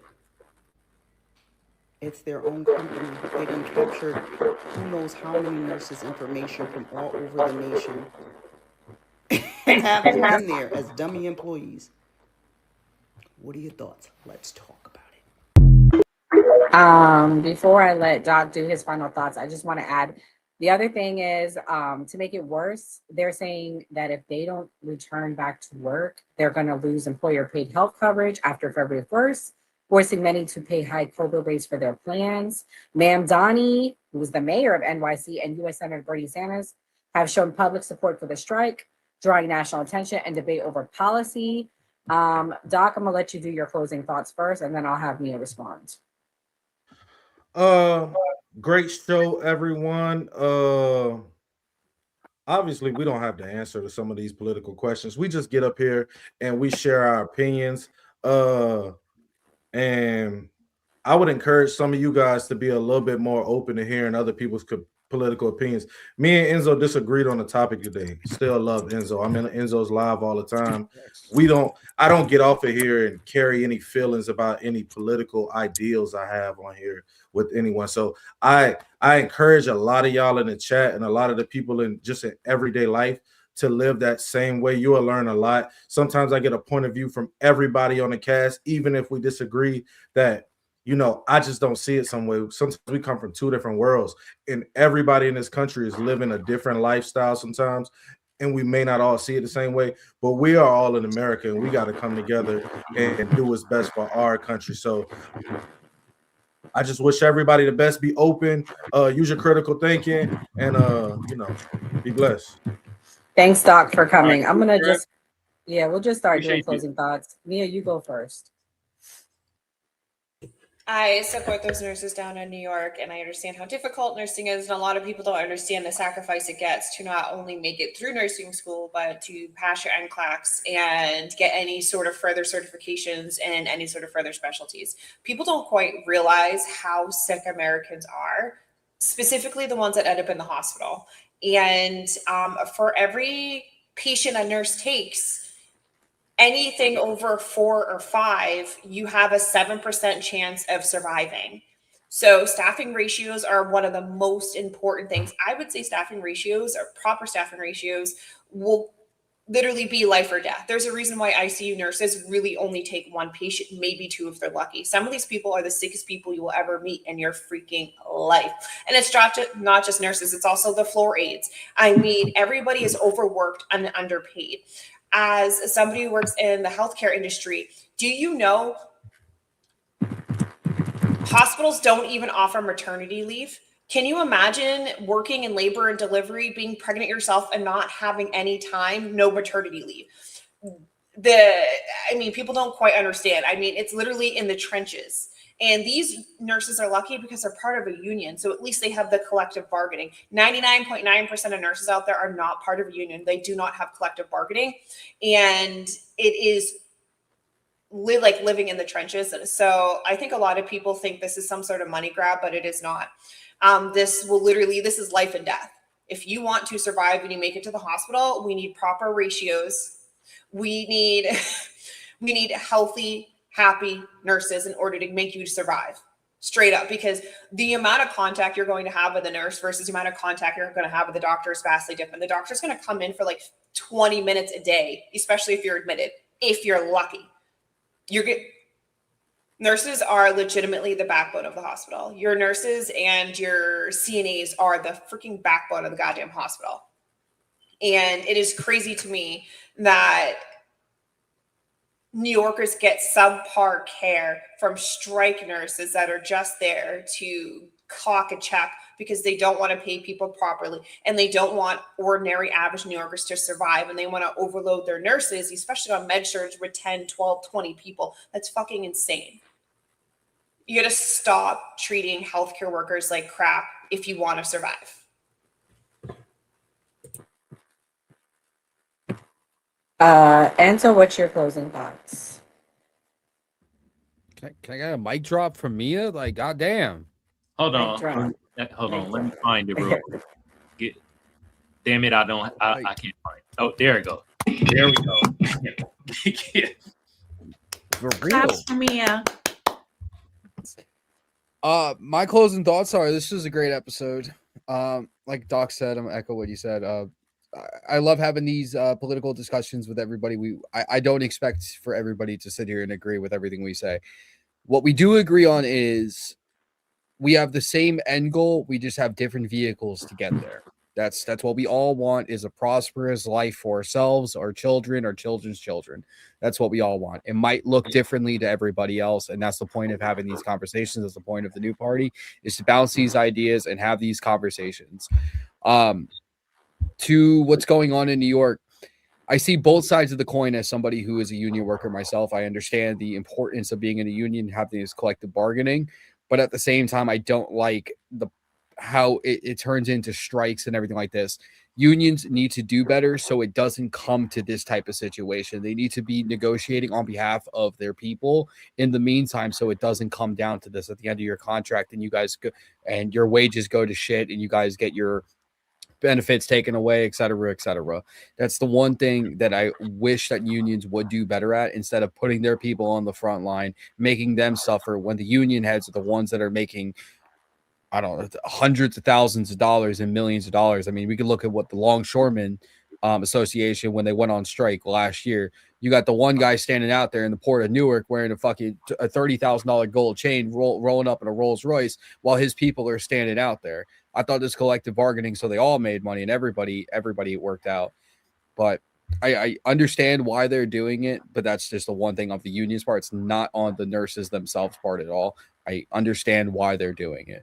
But with that being said, I hope everyone has a good night and a great weekend, and stay safe if you are in the area of destruction for whatever snow is going to be coming. So stay warm, everybody.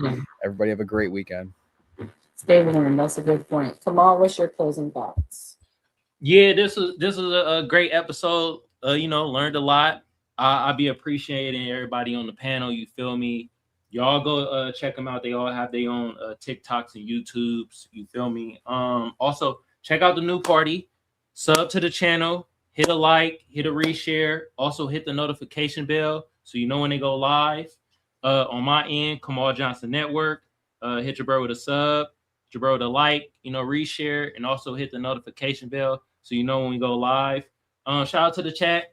Y'all is very balanced with the hate today. I love it. You feel me? All of us got it, like from Doc to Enzo to Mia. God damn, Kimberly, you had a little. Somebody was hating on you too. You feel me? Yeah, somebody called me a got a little communist. hate, but you feel me? We all got hit with something. I love it. This is the point of the new party, right? You feel me? This, like, you know, people are not gonna agree. You feel me? But at the end of the day, as long as we come with an understanding, all right. Greenland, don't take the deal. Y'all getting money, man. Y'all gonna get shysted, all right?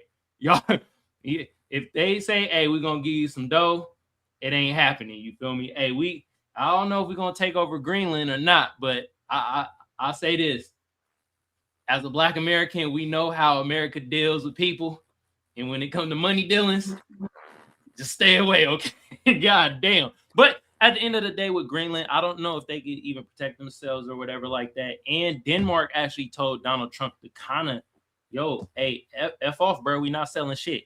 But at the end of the day, money talks.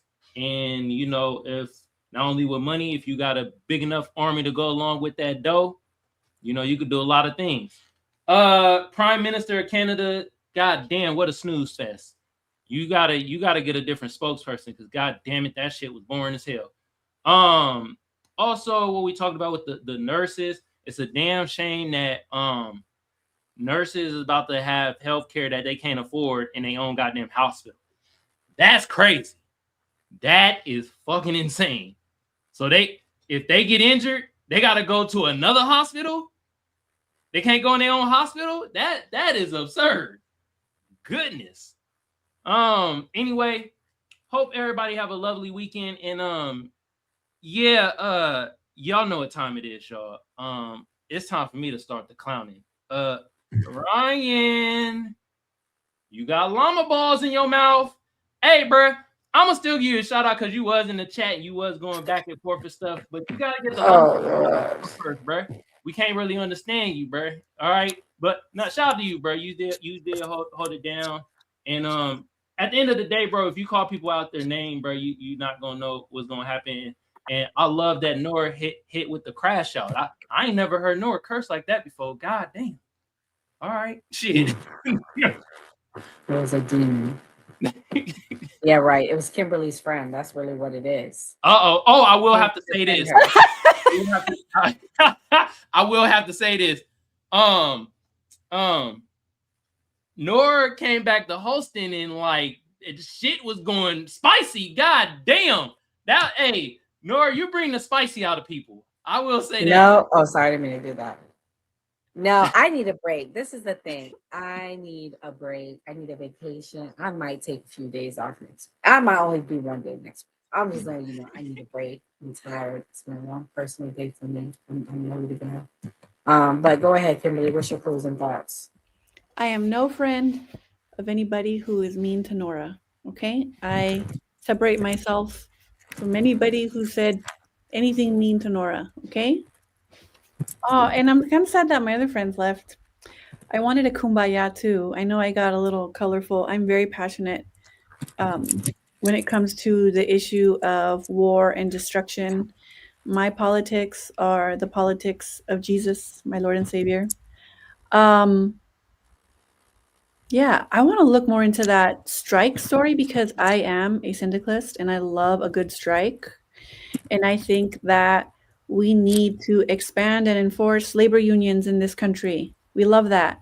And also, I was going to get here on time, but the traffic was bad because there's rain today for some reason. I don't know if there's rain down in San Diego. Safety is first. Yeah, but there was rain not at all last week or the next week, just fucking today. And people don't know how to drive in the rain. But that Davos speech from that Canadian Prime Minister is like, honestly, I'm such a nerd. Like, I would have loved to see a President Obama respond to that because Donald Trump's stupid response was like so moronic, like the fucking idiot that he is. It's so embarrassing. We did play that response. What an embarrassment to be in America. It really was kind of like fast. It was like, I don't know. But yeah. That's our president. This guy's speech was so well written and so eloquent. I think he's self-interested. He made us go to sleep, Kim. Come on, were we not? But if you listen to the words, he's basically saying what the whole world except the United States knows, which is that Kimberly, you okay? Let me be real right now. Yes. And yeah, it may seem like I'm taking the red pill right now, but damn it, I'm about to swallow the red. No, do it. But don't you women always tell us men it's not what you say, it's how you say it? I don't know. I'm just saying how that president was saying shit. He could have been saying the most greatest thing ever. That's why I'm saying like a Barack Obama's response to that would have been fucking beautiful. Even though I'm no fan of Barack Obama, because Barack Obama's charismatic and he's well spoken and he's just as smart. I think if Barack Obama said that speech, the Canada guy speech, I probably would have been more interested. Right. Like, literally, we were following, and remember, I see the view count. You don't. Y'all don't see what I see on my side. Mm. And as I'm listening to Bro's speech, we went from 50 people to 20 people. I swear to God. We should have maybe just showed like the last 10 seconds where he like summarized it. But the crux of his speech is honestly like we're starting a new chapter now. There's like a new world order now because he said the quiet part out loud. And I don't know if He's right. I don't know if my homie sat down with La Tierra Madre Pachamama Ayahuasca, had a spiritual awakening, or I don't know what the fuck, but he's literally just calling out American bluff. And it's crazy to me that this guy said it because he's a fucking centrist. He's like a banker. He came from Harvard. He's not like a working class hero or a progressive, you know? Like I would have expected something like that from a Claudia Sheinbaum like a long time ago. But to hear it from this guy, oh my God, it is mind-boggling to me. I was literally wagging my tail. I watched that speech like 5 times. And then another guy at the Davos convention was talking, they asked him about the Iranian sanctions. And he's like, yeah, these illegal economic sanctions are causing havoc all over the world. I sent you guys that Lancet study that says that, oh my gosh, I'm going off on a tangent. I'm so sorry. Please cut me off. But I just want to say that my politics are the politics of Jesus, and I can kumbaya with anybody. And I am not communist, and I am not a Trumper. But thanks for listening. Anton Daniels would be proud of you, Kimberly. What happened? Anton Daniels would be proud of you, for real. Christian first. Oh, Christian first. I don't know who that is. We talked about him on Wednesday night stream. Oh, okay. Last week. Okay, so the reality is this, guys. Your friend Gray will be back. Don't worry. I know you guys are a lot of lefties. Thank you. Appreciate you in the chat. And even if you are, we are the new party. We represent all sides. It got heated tonight. I'm going to tell you what ticked me off before I say my clothing stock. What's the guys, Brian? What got me heated is when, like, I don't like when you name call anybody in the panel. Anybody. And all night he's been from Kamal to Enzo all night. This is not the purpose of the new party. If you guys think it's cool to attack us, that's fine. But just know you're going to get a response from me. That's the reality. And that was my reaction. We don't have to agree. The whole point of the new party is we're all different sides. We all want the same thing. And Enzo said it best. We're all trying to get on this ride of life in America to get to the same end goal. But we all have different routes to get there. But it's the same. We all care about our country. We all care about our family. And we all have a moral responsibility, whether you believe in God or you believe in just being a good person. But regardless, America does not apologize for leadership, guys. We are a sovereign nation with the responsibility and the right to protect our people, our interests, and our future. History is clear. When America leads, the world is more stable. When America retreats, chaos fills the vacuum. We saw it in World War II. We saw it in World War I. And the reality is people always come to us and ask us for help. What y'all need to realize is we are being preemptive. We don't want another Ukraine. We want to ensure we protect Greenland's interests because Greenland is going to be ground zero for when World War III happens. And to Mia's point, we're probably already in it. We are the world superpower. It's not about the domination. It's about deterrence, security, and preserving freedom in an increasingly dangerous world. Our strategic decisions, including expanding our presence in regions like Greenland, are critical. It's about national defense, global stability and staying ahead of adversaries who are already positioning themselves in the Arctic. Like, supposedly, from what I heard, China wants it. So who would you rather have, us or China? What side are you on? You need to ask yourself this. I understand America has had injustices in our history. I'm not saying that they haven't, but I'm on America's side. Kamal even acknowledges that. Kamal wants America to win because Kamal knows if we don't win as a country and you live here, the whole ship goes down, and he's on it. America must think generations ahead, not election cycles ahead. Sovereignty means controlling our destiny, securing vital resources, and ensuring that no rival power dictates the power of the global order. Strength is not something we inherit, it's something we must maintain, and America must always choose strength, leadership, and unapologetic national interest, which is us, the U.S. Nevertheless, if you guys are in a cold place, I pray you stay safe and warm. Thank you for your support, and God bless everyone, and good night. Family, we want to take a moment and speak directly to you. What we're building here with the new party is more than just content. It's more than commentary. It's a community, a space for independent voices, honest conversations, and people who are tired of being talked at instead of talked with. Right now, we're raising funds for something very special. Our new party, Castrith. An in-real-life content experience coming April 2026. This trip allows us to bring the team together in person. Many of us who have only worked virtually to create real, high-quality, independent media. Media that isn't funded by corporations. Media that isn't controlled by political parties. Media that answers only to the people. Our goal is $5,000, and every dollar goes directly toward hotel accommodations for the team, food and travel necessities, studio and production space, so we can bring you even better content. Your donation isn't just helping us travel, it's helping us continue. It's helping us stay independent. It's helping us grow. And it's helping us build something that lasts. Right. By the end of this year, our dream is to host a watch party, bringing the team together and opening the doors to the public. Donations like this make that possible. They help turn an online movement into a real-world community. We truly look forward to meeting all of you one day.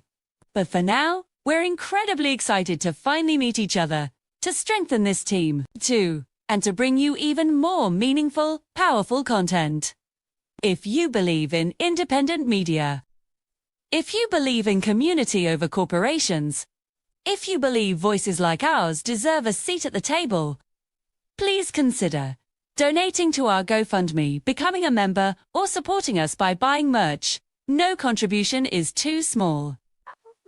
From the bottom of our hearts, thank you for believing in us, for rocking with us, and for helping the new party continue to grow. We couldn't do this without you.